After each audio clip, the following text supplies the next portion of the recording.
The sound of the key jingling in the door was enough warning. Mariah sat upright on the couch, arms folded, lips pressed together like she was holding back 1,000 words. The door opened, and there he was. Toby, reeking of alcohol again. He stumbled in, one shoe half off, shirt wrinkled, eyes bloodshot. His cologne couldn't mask the whiskey anymore. He slammed the door shut and tossed his car keys onto the floor like it was a basket. Mariah watched him in silence. Toby looked around, squinting like he forgot where he was. "Oh, you're still awake," he muttered. "No, Toby. I'm floating," she said flatly. He chuckled. "Still funny, that's good. Keep the jokes coming." Morrow stood. "You've been drinking again. It's past 1 a.m. Where are you coming from?" He slouched onto the couch. "From failure, Morrow. That's where I'm coming from." She stared at him. "Do you think this is funny?" she snapped. "You've been like this for weeks, drinking, sleeping all day, talking to yourself. What exactly is the plan here?" Toby turned slowly and looked at her, eyes glassy. "The plan? Oh, sweetheart, the plan died the day Silas kicked me out of Crest Rock." He grabbed the remote, turned on the TV, and turned the volume high. Mario snatched the remote from his hand and turned it off. "Don't test me tonight, Toby," she said. He rose. "Or what? You'll slap me like you slapped my cousin's wife at that naming ceremony." Mario's face flushed with anger. "I left everything for you, Toby. My marriage, my comfort, my status. You told me if I married Silas and distracted him, we'd take the company together. That was the plan.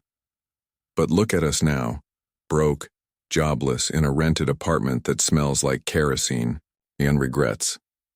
Toby pointed at her chest. "You messed it up. You got too emotional.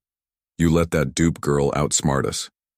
She warned Silas and he pulled out of the Dubai deal. That was our moment. You were supposed to protect me," Mariah shot back. "Instead, you gave me lies and leftovers. You couldn't even keep your mouth shut at the hotel." "Oh, don't start that again," he barked. "If you hadn't pushed me to confront Silas, none of this would have happened. You ruined everything." There was a moment of silence. Then Mariah's voice broke. "I had a man who loved me.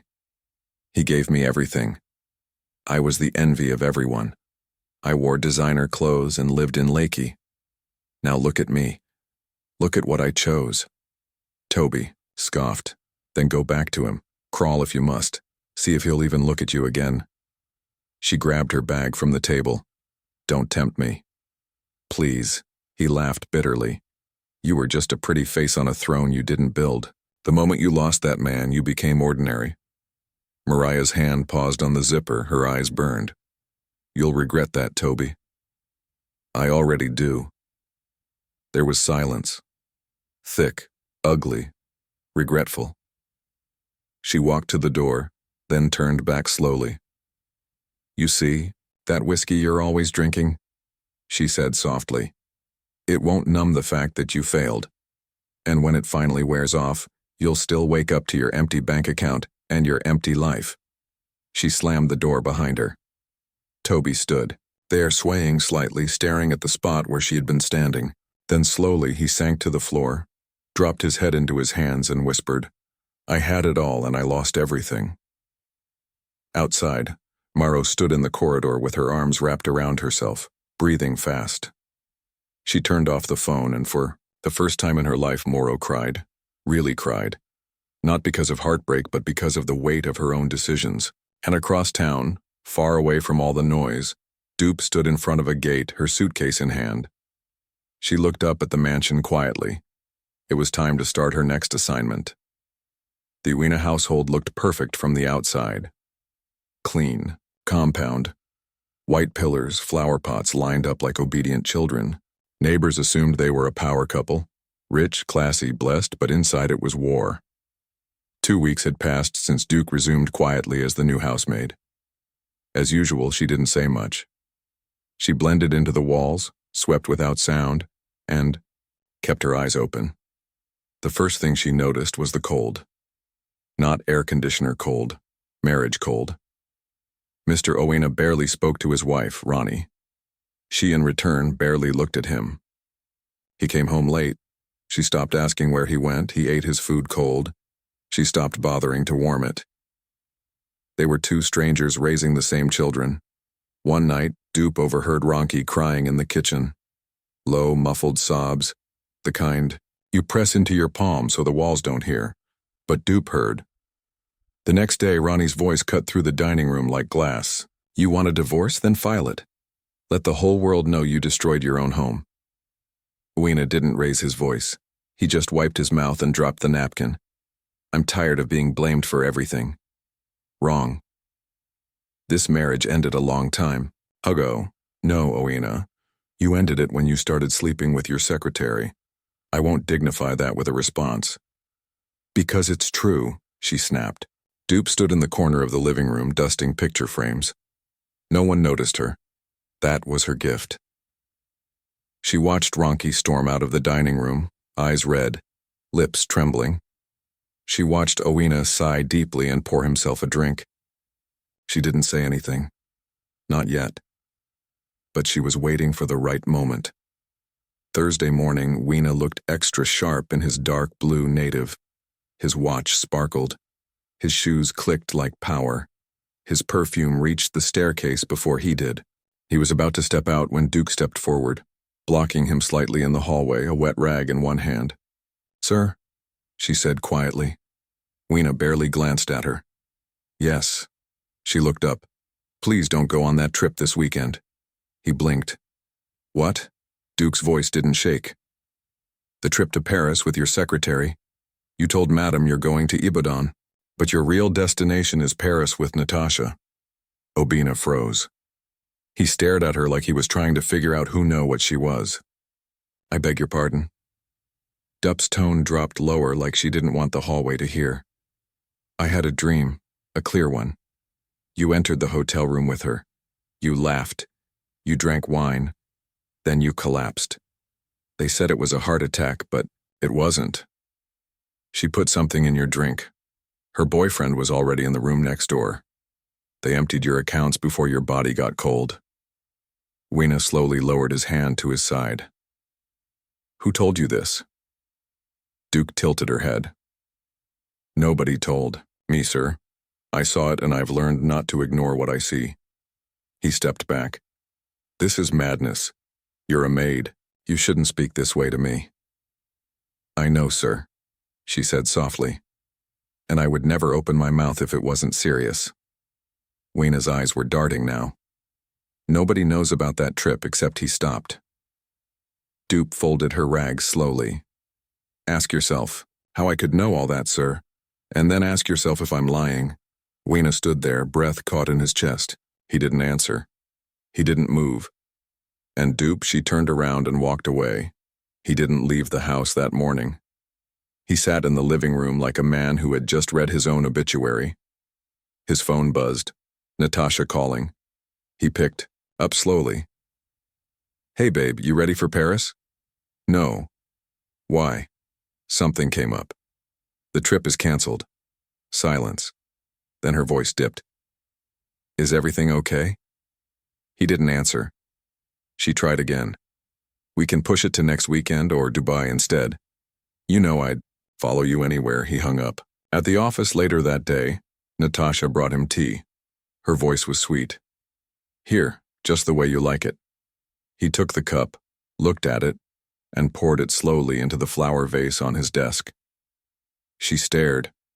What are you doing? He looked at her, calmly. I've lost my taste for sweet things. That night, Owina called his bank to freeze joint accounts. He contacted his lawyer. He moved key files off Natasha's shared drive. He didn't speak much at dinner. He just watched Ronki carefully and silently wondered if Dupe was also seeing her because now he knew something without a doubt. That girl was not ordinary and everything had changed. The house was unusually quiet. Not peaceful, just quiet. The kind of silence that comes after an argument no one won. Obina and Ronnie were no longer speaking. No questions, no greetings, just cold acknowledgments and long silences at mealtimes. It was a Saturday morning. The sun was soft. The breeze smelled like wet dust and early errands. Somewhere down the street, someone's generator sputtered to life. In the kitchen, Duke stood by the sink, rinsing a batch of tomatoes. The window, beside her, was open. She could hear the gateman hosing down the front pavement singing to himself. She was calm. She always was, especially on the days she had something heavy to say. Madame Ron entered the kitchen wearing a cream-colored caftan and a head wrap. Her face looked tired. She didn't notice Dupe at first. She just moved straight to the fridge and pulled out a bottle of water. She opened. It took a long sip, then turned. Their eyes met. Dupe greeted softly. "Good morning, Ma." Ronky nodded. "Morning." She took another sip and turned to go, but Duke spoke again. "Ma." Rona stopped. "Yes." Dupe gently placed a tomato back into the bowl and turned to face her fully. "I know about John." Rona frowned. "What?" "I said I know about John, your ex. The one you've been chatting with for the past few weeks." Ronky blinked rapidly. "What are you talking about?" Dupe's voice didn't change. "He booked a suite. Ida GR this weekend. Just the two of you. You've been planning it for days now. But if you go..." Ron took a step forward. "Excuse me, are you reading my messages?" "No, Mom," Dupe said calmly. "I don't touch what isn't mine. But I see what I meant to see." There was a pause.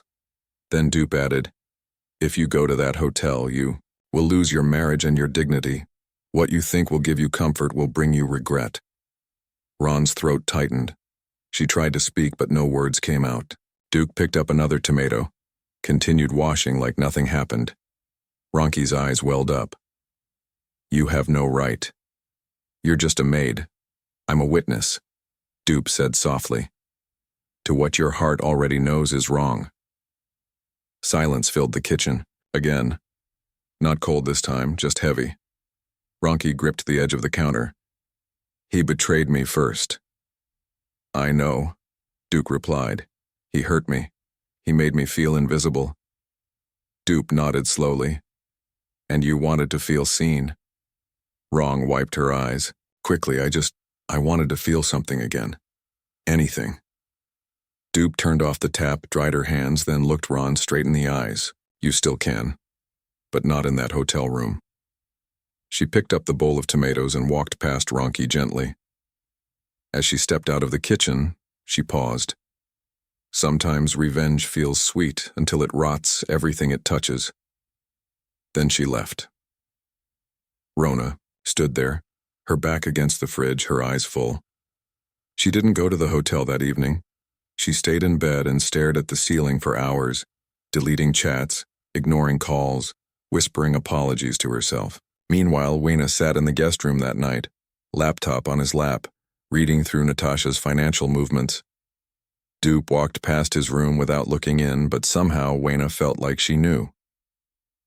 The next day, for the first time in a long time, Wayna came downstairs and didn't head straight for the door. He sat in the living room, opened his mouth to speak, and Ronky slowly joined him. That conversation would change everything. But in that moment, Dupe stood in the pantry, folding table napkins with quiet hands and smiling because the healing had finally begun. The house was quiet again, but this time not the kind of silence that came with resentment. This silence felt unsure, heavy, but not hostile. Owena sat in the living room, elbows on his knees, hands clasped. He had barely slept the night before. Natasha had called 12 times, left 5 voicemails, sent him 2 selfies and 1 voice note that ended with, "I miss you." He didn't reply.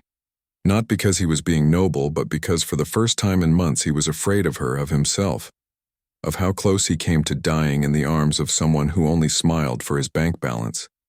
He stared at the untouched glass of juice on the table, the untouched house, the untouched wife upstairs. Runky came down slowly. No makeup, no earrings. Her scarf loosely tied like she didn't even bother. She paused when she saw him sitting there. "I didn't know. You were home," she said quietly. He looked up. "I've been here." There was an awkward pause. She walked past him, stopped, then turned around. "Can I sit?" He nodded. She lowered herself onto the edge of the couch like someone expecting rejection. Another pause. Then Wayna spoke. First, there's something I need to tell you. Ronki looked at him, tired, cautious. I've been having an affair, he said, with Natasha, my secretary. She didn't move, she didn't blink. He kept going. I told you I was going to Ian, but I booked a trip to Paris with her. She had everything planned, but I didn't go. Wrong. Still said nothing. She wanted to kill me, he added. Poison me, take my money, my shares, everything. And I? His voice broke. I almost walked straight into it. That was when she finally spoke. I know. Owena's head snapped up. What? I know, Owena, I've known for a while. He was stunned. Then why didn't you say anything? Because I was planning my own escape, she whispered. He froze. Ronki stared at her hands. John called me my ex. We started talking again. I didn't tell him anything about you, but I let the conversations go too far. Wayna swallowed. Wrong continued. He booked a hotel room this weekend. He said we could talk, reconnect, whatever that means. Wayna leaned back like the wind had knocked him. Ronki looked at him, eyes soft. But I didn't go. Silence. Tears welled in her eyes. We were both planning betrayals, just on different streets. Foyna couldn't speak, so Ronki did. But someone saw us, someone we didn't see. He looked at her. Dup. She nodded. She warned me gently but clearly. And I broke because I knew she was right. Wayna wiped his face. I don't even know how to fix this, neither do I, Ronki replied, but I know I want to. He looked at her. You still want this. I don't want to lose everything. He reached for her hand. She didn't pull away. They sat like that, broken, guilty, exposed, but holding hands for the first time in months. And in the kitchen, Dupe stood at the pantry shelf, lining up packs of sugar and custard like she wasn't hearing everything. But she was. She always did. And she smiled because this was the kind of silence she liked, the kind that followed healing. Meanwhile, across town, Mariah's life went from frying pan to fire. The very same week she thought she and Toby would start over. She found herself dragging her box down the stairs of his shortlet, barefoot and furious. He had just screamed, in her face, "Get out, Mariah, go back to Silas if he'll still look at you." She didn't say a word. She just zipped her bag with shaking hands, yanked off her wig and walked out into the night. No Uber, no plan, no self-respect left. She moved into a small one-room apartment in Aza, peeling paint, leaking tap, a landlord who knocked, harder than her regrets. She had no money, no job, no peace. And Silas. Silas haunted her, the way he used to call her my queen, the way he made sure her wardrobe had more outfits than worries, the way he loved her before she threw it away for a man who couldn't even pay DSTV. She cried often, silent tears on a borrowed mattress, whispers of regret into a pillow that never gave answers. Then came the hunger, the kind that laughed at her pride, the kind that made her mix custard without milk and lick spoonfuls of tomato paste for dinner. Then came the landlord. Madame Mario, you either pay by Friday or carry your wahala and go. So she left the house one morning, tied her scarf tight, powdered her face, and told herself she'd find anything. She walked in the sun in heels that once stepped into Silas's Range Rover, now clicking on dusty pavements. She stopped at shops, knocked on gates, begged in her smile. Nobody called back. Then by pure chance, someone at a small restaurant near Lekki asked, "Are you looking?" "For work?" She nodded quickly. "We need a cleaner. You'll mop, clean toilets, wipe tables before customers enter." And that was how it began. They handed her a brown apron. She tied it over the same body that used to wear diamonds. She was now a janitor. In the same kind of restaurant, Silas once brought her to dine back when waiters greeted her with, "Good afternoon, Ma," and chefs asked if the food was too salty. Now she was scrubbing the same tiles she once walked on in heels. And as she mopped the corner by the juice dispenser, she whispered to herself, "Don't cry. They can't see you cry." But the tears came anyway because deep down she knew this wasn't a nightmare. It was reality. And she was wide awake. At the Wena household, Light had started returning to the corners where darkness once lived. The shouting was gone. So were the long silences. Now there was a rhythm, a fragile one, but it was real. Wayna and Ronki had begun opening up to each other slowly, cautiously. They talked more, laughed sometimes, sat on the same couch without their hearts racing from rage. They were healing. They were mending what had cracked. And though it would take time to rebuild all they had broken, one thing was certain. The worst part was over. They were no longer enemies pretending to be married. They were two people choosing to try again. And in the quiet warmth of their home, Duke knew it was time. One sunny morning, without making a sound, she folded her clothes, zipped her small box, and stepped out of the room she never truly unpacked in. She entered the kitchen, dropped the last thing she had cleaned, a freshly dried napkin on the shelf, and made her way toward the front door. That was when Ronki saw her. "Dupe," she called gently. Dupe turned. "Yes, Mom. Where are you going with your bag?" "I'm leaving." Rona frowned, just like that. Weena stepped in from the hallway, towel over his shoulder. "Is something wrong?" "No, sir," Dupe replied softly. "Everything is right now, and that means my assignment here is over." Ron walked closer. "We still need you." "No, Ma," Dupe said with a small smile. "You need each other now, not me." Weena folded his arms. "But we don't even know where you're going or what to give you. At least stay until the end of the month." Dupe shook her head gently. "I never stay longer than I meant to. That's the rule." Wrong's eyes softened. "Thank you." Dupe nodded.